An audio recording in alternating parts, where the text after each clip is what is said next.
In college, I bought myself a boyfriend.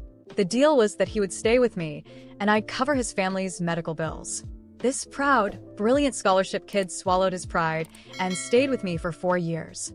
Then, my family went bankrupt. When I broke up with him, he was ice cold. Not a word of protest. Years later, I was bussing tables in a karaoke bar, drowning in debt, and he was a tech millionaire, dating our class homecoming queen. He asked me, "Do you regret it?" "No," I said. "But I do," he replied. I never thought I'd run into Leonardo again, especially like this. As I set down the fruit platter, I kept my head down, terrified he'd recognize me. Camila, the homecoming queen, sat beside him. They looked perfect together. A real power couple. "Excuse me," Leonardo called out. "Could you cut the oranges?" With my back to him, I sliced the oranges into thin wedges. A long time ago, when I loved oranges, Leonardo always cut them for me. He was meticulous about it, each slice perfectly uniform. Back then, I thought it was a sign of affection. Later, I realized it was just a habit. He could have been thinking about anything while cutting those oranges. Anything but me. Years felt like a lifetime. Somehow, the conversation drifted to college romances. Someone said, "I heard Leonardo had a girlfriend all through college." I froze. Leonardo hummed in agreement. "Wow. For years? That's your entire college experience?" Leonardo didn't respond. The guy, sensing the awkwardness, pressed on. "Must be pretty unforgettable, right?" A heavy silence filled the air. Finally, Leonardo let out a soft laugh. "Not really. He was just being polite." Camila chimed in, her voice smooth as silk. "We went to the same school. It was, well, let's say it was tough on him. If it weren't for his ex, we would have been together a long time ago." "Of course, Camila. You're a celebrity. No ex can compare to a star." The atmosphere lightened. I pulled my cap lower, desperate to escape. The fruit knife slipped, nicking my finger. I hissed, drawing attention. "What was that? Can't even cut fruit properly?" Camila complained. "I'm so sorry." "I'll get a fresh platter," I mumbled, grabbing the dish and making a dash for it. "Wait." Leonardo's voice cut through the air, sharp and clear. "Turn around." My feet were rooted to the spot. 1 second, 2 seconds. My manager appeared, saving me. "So sorry about that. She's new and still learning. The fruit platter is on the house." She winked at me. "Go get a new one quick." I escaped. "Be more careful next time," my manager told me. But it's okay. Everyone starts somewhere. Just know that if there's a complaint, you won't get paid tonight. "Thank you," I breathed.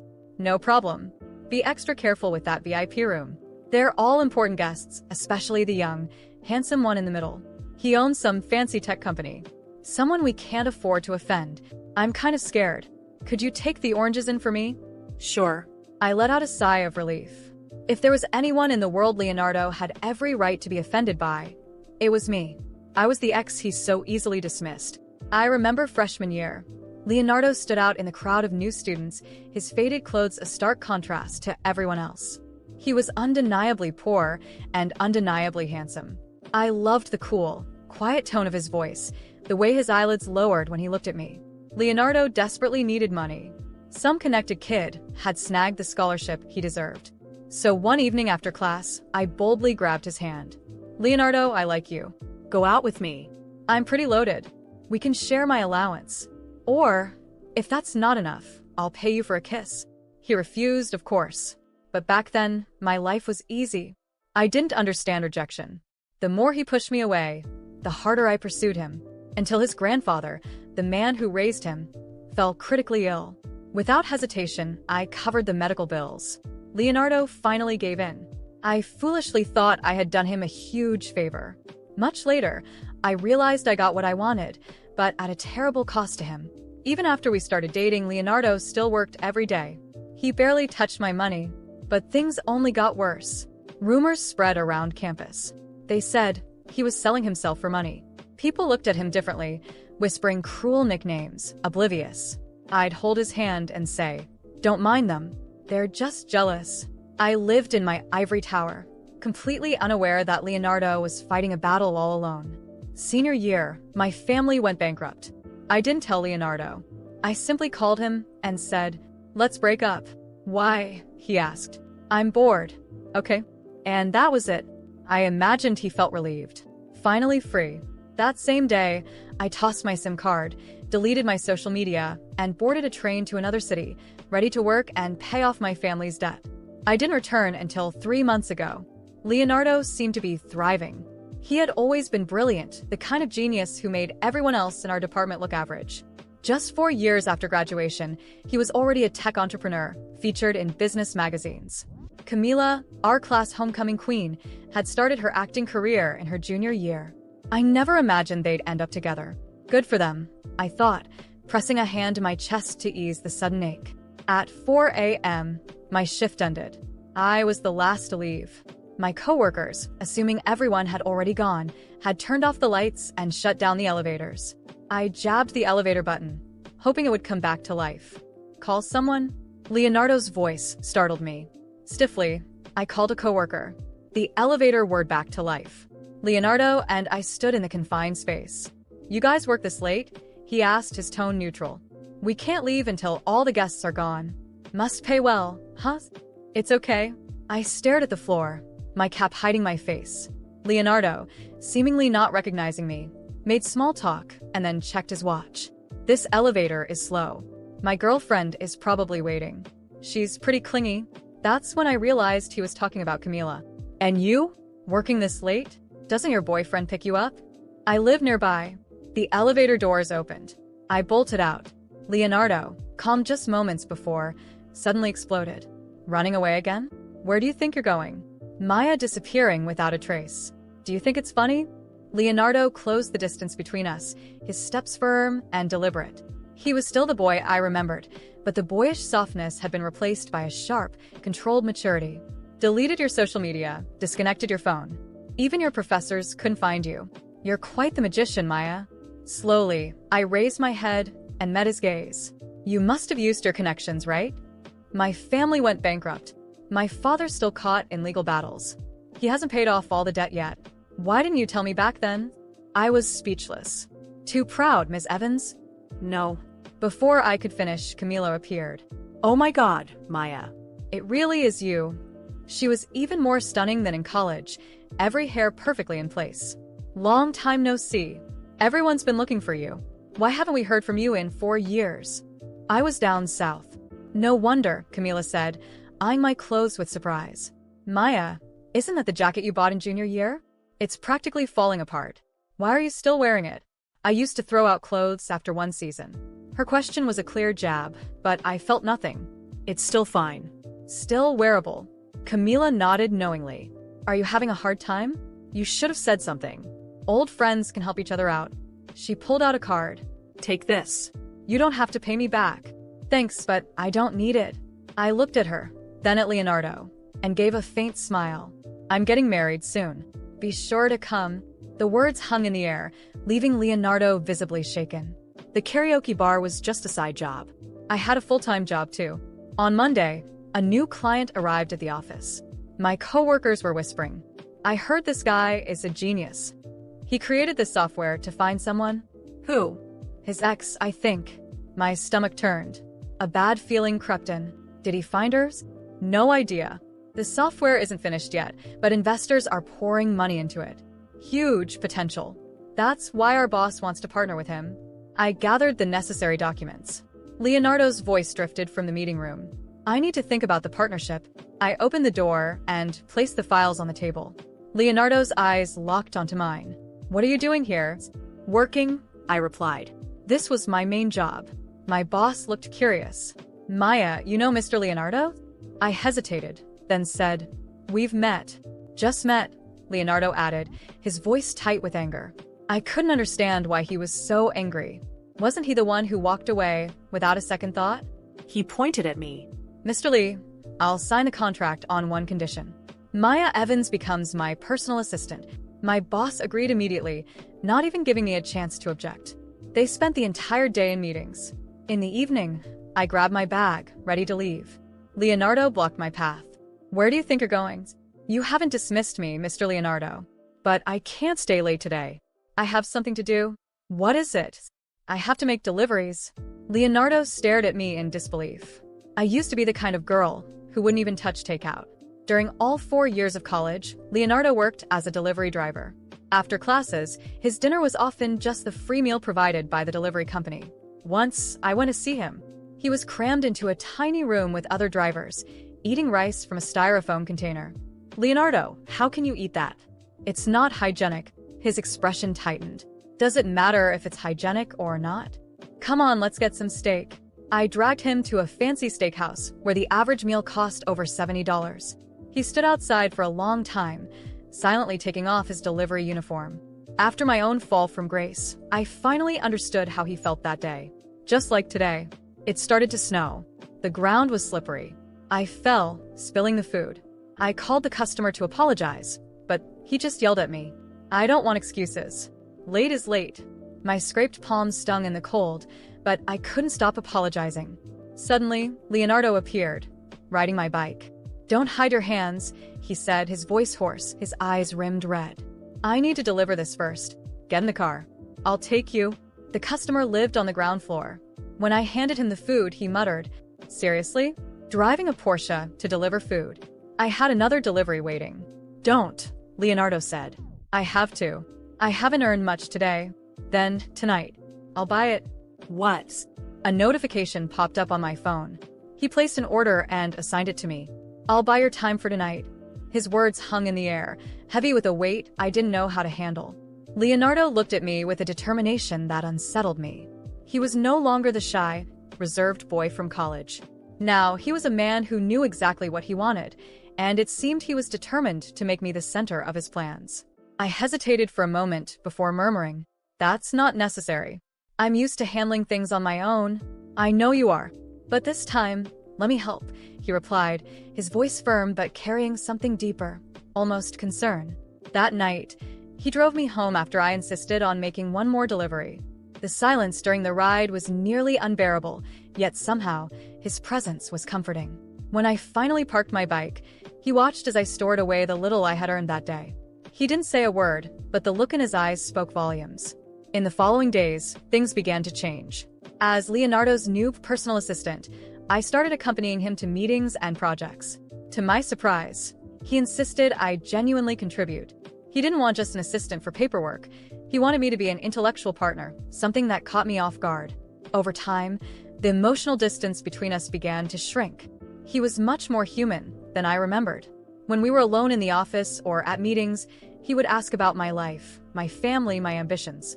He seemed genuinely interested, and I found myself, more than once, responding with a level of honesty I hadn't shown anyone in years. One night, while we were organizing papers for a project, I casually mentioned a problem I was facing. My house's boiler had broken, and with no money, I was getting by with cold showers and pots of hot water. I didn't want help. I only mentioned it as an excuse for my exhausted appearance. He didn't comment, but something in his expression changed. The next morning, I received a call from my landlord. He informed me that an anonymous benefactor had paid for the complete replacement of the boiler and even some extra repairs around the house.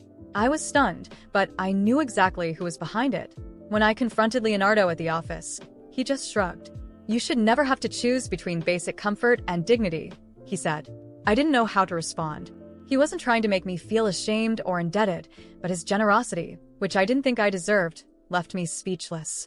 When I finally managed to whisper a "thank you," he gave a slight smile. "You did much more for me back then, Maya. If it weren't for the medicine you bought for my grandfather, I don't even know if I would have finished college. You thought I was with you only out of necessity, but the truth is, I was deeply grateful. I still am. No matter what happened between us, I'll never forget that." The sincerity in his words hit me like an unexpected blow.